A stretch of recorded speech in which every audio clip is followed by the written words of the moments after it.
Toute l'actualité du Racing Club de Lens en moins de 3 minutes, c'est tout de suite et c'est dans le JTL.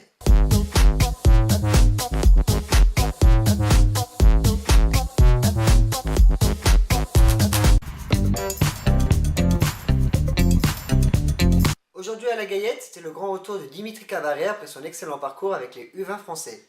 Au programme du jour, un échauffement, un travail de combinaison et une mise en place tactique. Seuls 2 joueurs étaient retenus en sélection, Ahmed Kantari et Loïc Landre, remplacés par 2 jeunes joueurs, Hugo Robert et Boubacar Silla. Pays hôte de la CAN 2015, le Maroc d'Ahmed Kantari s'est imposé 3-0 face aux Kenyos ce lundi en match amical.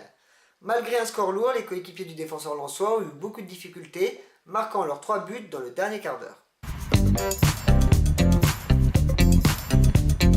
Alors qu'arrive tout doucement le choc Lens-PSG au Stade de France, les Parisiens ont vu le retour à l'entraînement de leur capitaine Thiago Silva. Victime d'une blessure aux ischio-jambiers, le défenseur central brésilien reste très incertain pour la rencontre de ce vendredi. Après le match France-Portugal de ce samedi, la pelouse du Stade de France a été très largement critiquée et inquiète avant le choc Lens-PSG.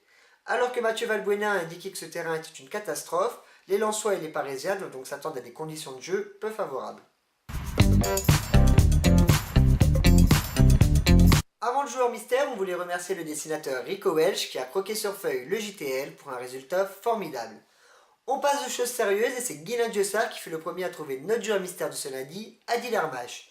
Tout de suite, un nouveau joueur, c'est parti. Si vous pensez avoir trouvé notre joueur mystère, postez un commentaire sur notre page Facebook le JTL Lensois, un tweet sur notre compte Twitter @le JTL ou un commentaire YouTube en dessous de la vidéo. Merci d'avoir suivi cette nouvelle édition du JTL. N'hésitez pas à partager au maximum la vidéo sur les réseaux sociaux. Nous, on se retrouve dès demain. Allez, lance!